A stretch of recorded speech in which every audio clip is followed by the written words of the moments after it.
And now, the First Alert Storm Team, live from the 13 Now digital desk. This is Tropic Topics, sponsored by Peden Heating and Air Conditioning and Mariana Toyota.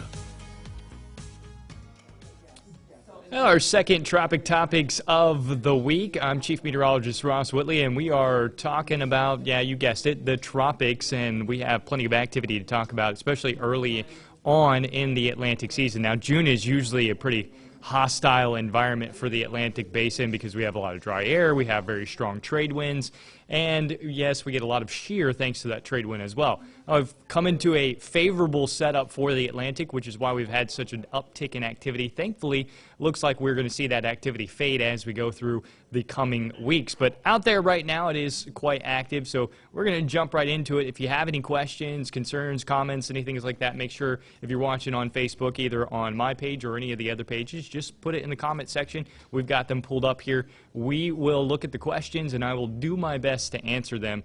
And I mean I'll do my best because sometimes I miss questions. I'll come back to them later, that kind of stuff too.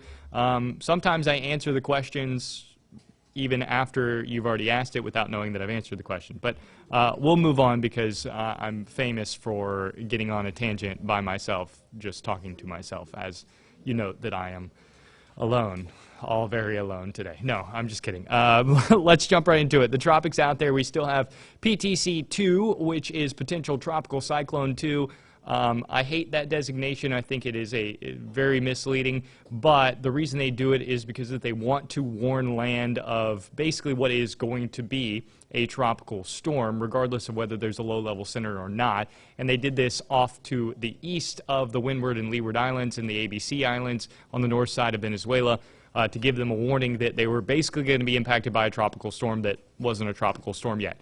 Well, here we are. It's all past all of those islands, and it's still not a tropical storm, not because it doesn't have 40-mile-per-hour winds or circulation, but because it doesn't have a low-level center. So you see the big L there on your screen. That is PTC-2. You'll also see a brown dashed line designating the trough of the following wave behind that. All of the yellow and brown on the map is dry air. There's a couple of L's in the Gulf of Mexico, and we'll get to that as well. One of them working up the peninsula of Florida. That is an MCV, or a mid-level cyclone. It is not tropical, but it may help enhance our rain chances in the coming days. Yes, I know we already have high rain chances, and enhancing rain chances probably doesn't sound like a good thing, but we do actually need a little bit of rain. And then there is a tropical low just to the south of Houston, off to the east of Brownsville, Texas, that eventually will work into Texas as we go through the day today. So there is the current setup across the Atlantic. Lots of activity, lots to talk about.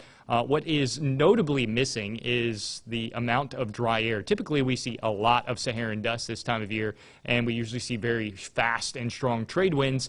That hasn't been the case through June, which is why we had so much activity. Going into the coming weeks, we're actually going to see an uptick in the Saharan dust as well as those trade winds, which is why we will start to see a lot of this tropical activity suppressed. On top of that, we're going to have sinking air over the Atlantic as well. So let's jump right into PTC-2, or potential tropical cyclone 2. Basically, this is a tropical depression or tropical storm. Two of the things that are going against it is that it is moving very, very fast, and that's hard to develop a low-level center whenever a system is just flying off to the west, and this is at 20 miles per hour moving to the west. This is going to make landfall somewhere between Costa Rica and Nicaragua. There's only been about 7 storms that have made landfall in that area. So it doesn't happen a whole lot for Costa Rica or Nicaragua to get impacted by a tropical system out of the Atlantic basin, but here we are, and we're going to watch this thing cross over. Now, there's only been 4 storms that have crossed over from Nicaragua, gone into the eastern Pacific, and become hurricanes once not being a hurricane in the Atlantic, or even being a hurricane in the Atlantic and then re-strengthening on the other side. A good reason for this is lots of Central America is tall mountains. When tropical systems go in there, they get absolutely shredded by the topography. So it doesn't happen a whole lot, and yes, when it crosses from the Atlantic, if it is given the name Bonnie before it makes landfall in Nicaragua, it will get a different name on the Pacific side.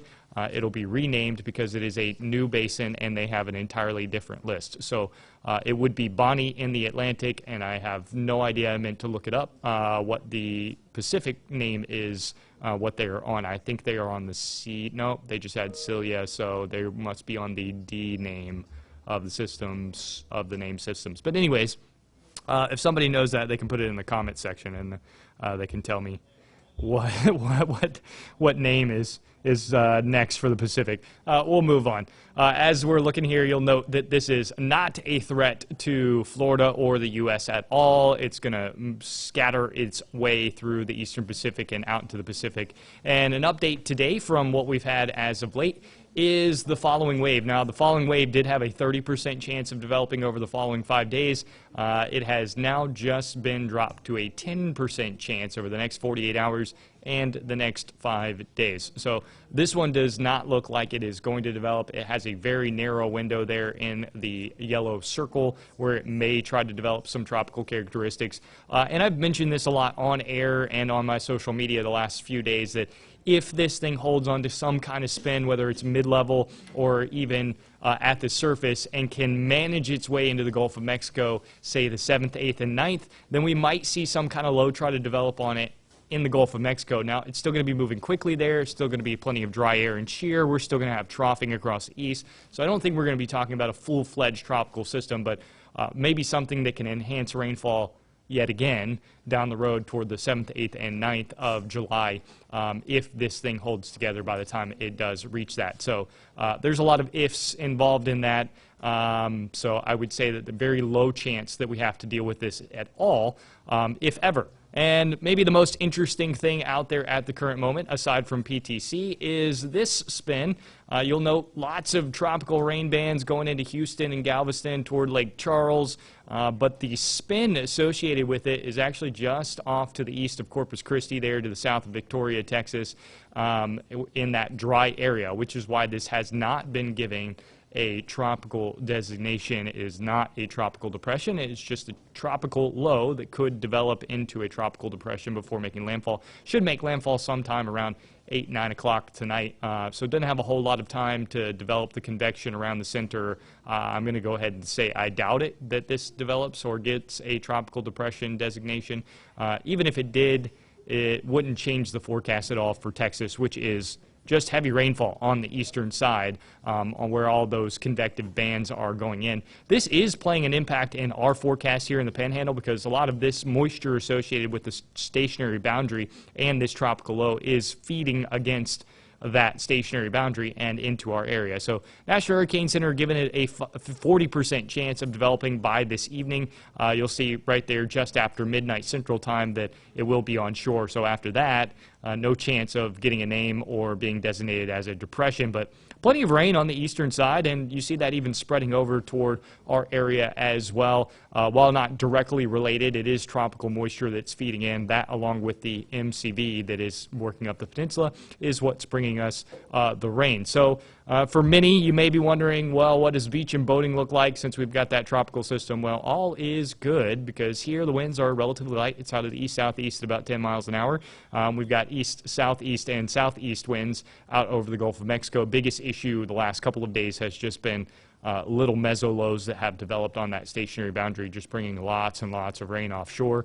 And then the heating of the day providing shower and thunderstorms onshore. So that's what we're going through right now, and that forecast is going to continue. More rain showers and thunderstorms over the next 7 days. It does appear that as we get into next week, Monday, Tuesday, Wednesday, Thursday, that we are going to generally go back to what is the normal for this time of year, which is a 40 to 50% chance of rain daily. That is what we have on a climatological average. That just means that each day during the summer, we should average about a 40 to 50% chance of rain. That is thanks to the sea breeze, the heating of the day, and that big, lovely body of water we were just talking about, the Gulf of Mexico, providing all of the moisture for the sea breeze to work with.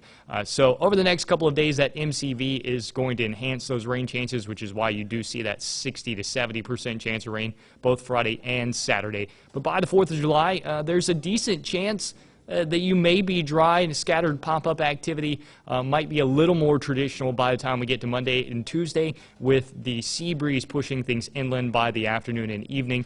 We'll have to wait and see how the short-range models start to develop as we get there, but it looks like this summertime pattern, traditional summertime setup, is here to stay for quite a while, at least the next couple of weeks. So if you're planning a vacation, or you're already coming down on vacation, or you're already here, well, just have a plan for dealing with the rain, but you're also going to get breaks in the rain as well. If you don't have the Storm Track 13 app, download it now. It's great because it gives you notifications on when lightning is nearby, especially if you're on the beach. Like, say, Monday, or rather Tuesday, we had thunderstorms popping up that were removed from the beach, but throwing lightning over the beach, lots of lightning over the beach.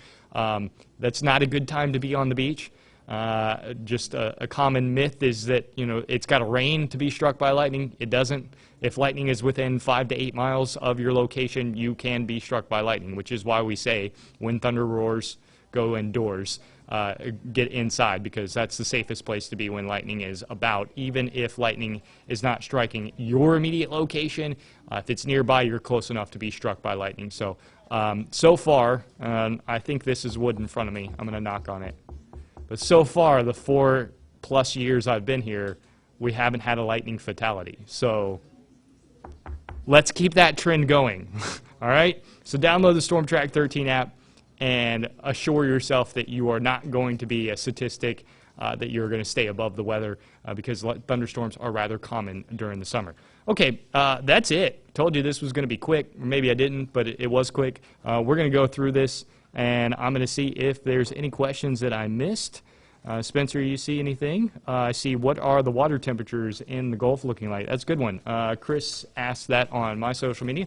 The water temperatures are about 86 to 87 degrees out over the Gulf. Nearshore water temperature is running about 87 to 85, depending on if it's rained recently or not. Water temperatures are important once you have a storm. Before a storm develops, water and temperature is really just warm water.